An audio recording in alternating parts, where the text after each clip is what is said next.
À la tombée de la nuit, l'intensité de la lumière et la température de l'air diminuent alors que l'humidité augmente. C'est au niveau des hautes herbes que ce changement est le plus marqué. Au ras du sol, au milieu des tiges, l'air est encore relativement chaud et humide, les insectes commencent à s'activer. Les papillons de nuit prennent leur envol. Les souris et les campagnols montrent leur museau.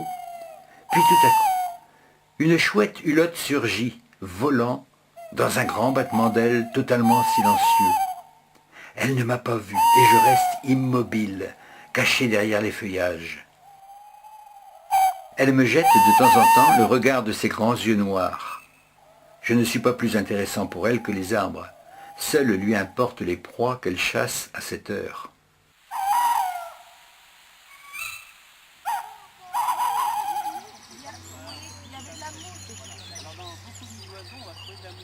Nous allons avec 2 classes de Louis Guillou dans la vallée du Gouello toute proche, pour parler d'oiseaux bien sûr.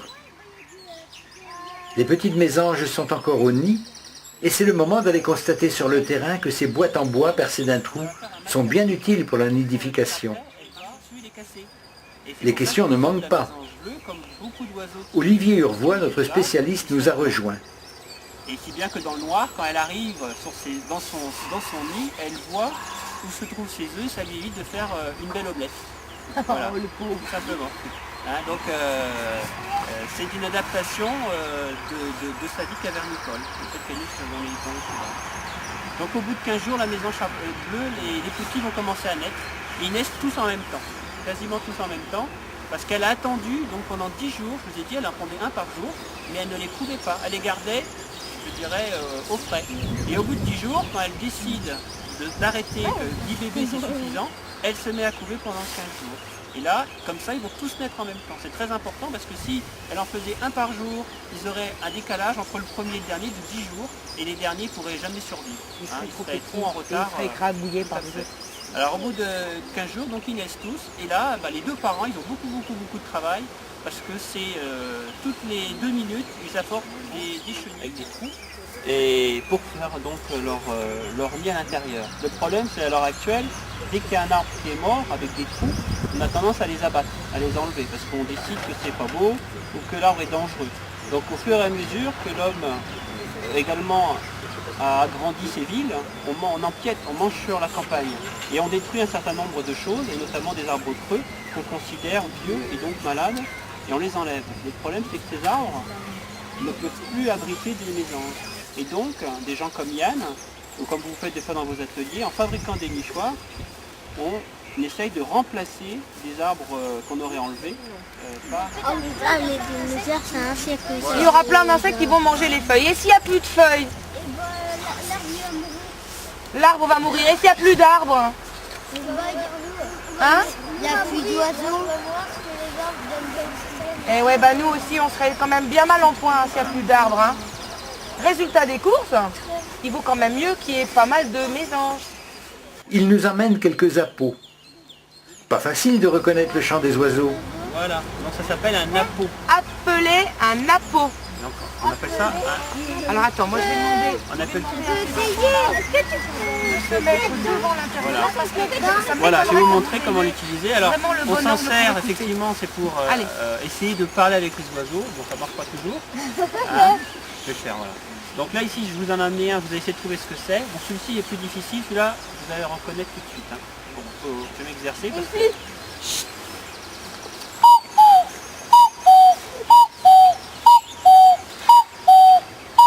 Marine. La chouette. Non. Non, Un hibou. non, Non. écoutez bien ce qu'il fait. Non, écoutez bien ce qu'il fait.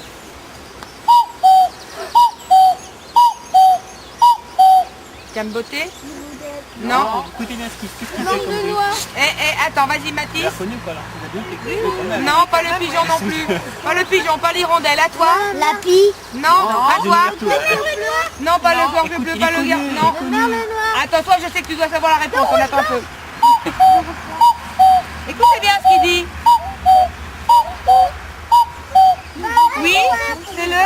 C'est le Voilà, le coucou. Voilà, en ce moment, ils sont arrivés, mais ils chantent pas tellement. Écoutez, on va entendre un coup. Alors des fois, on peut faire, et puis... Alors, on a aimé le chant, Et s'il y a un coucou dans la forêt, il peut nous répondre.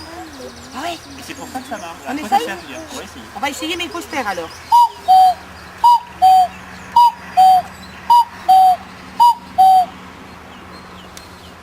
Tu peux essayer? Et l'autre, tu peux faire l'autre. Il n'y en a pas trop là en ce moment. Si, il y en a, mais c'est la saison, mais il n'y en a pas trop. Bon, celui-là, alors celui-là est particulier, il n'est pas très moins mélodieux, mais il y a un cri, c'est pas un cri. Je crois savoir. L'aigle! C'est pas forcément ça. C'est l'aigle! Non. L'aigle! Alors c'est un oiseau effectivement qu'on a parlé tout à l'heure, qui vit dans les bois, et on l'appelle le gendarme de la forêt, parce que dès que quelqu'un rentre dans la forêt, là il fait...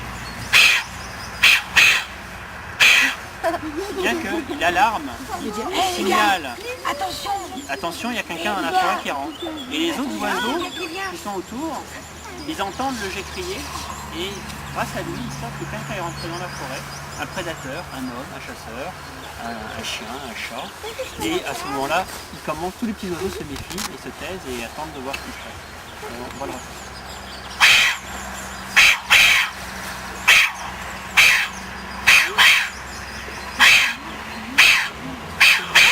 Je l'ai vu rentrer l'oiseau.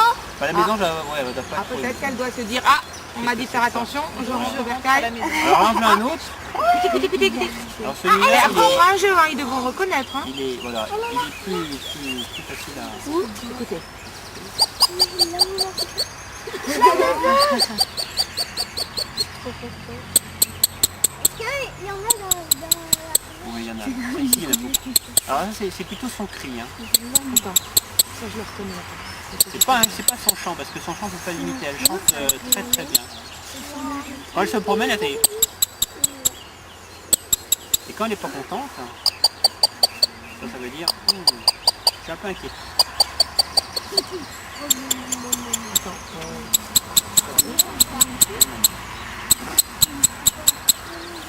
Non, ma femme, je reconnais.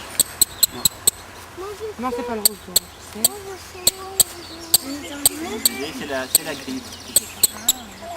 Elle est musicienne. Hein. Alors en fait, elle a un chant qu'on ne peut pas imiter parce qu'il est très complexe. Par contre, son Et petit je cri, serais bien c'est ça. d'écouter C'est Kevin exactement et ça. Anthony.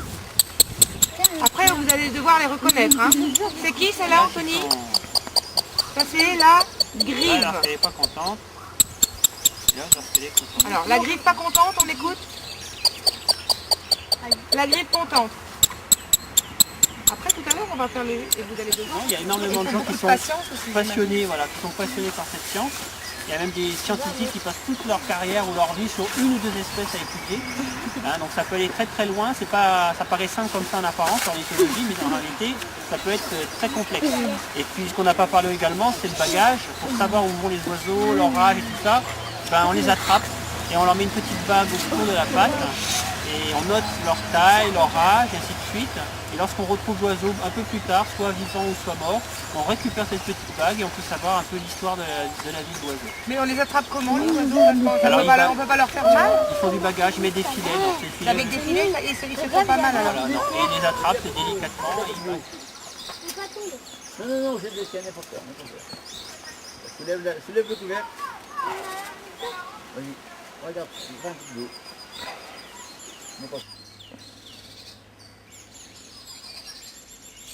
Ah ouais, c'est super. Ah, vas-y, n'importe quoi, c'est derrière.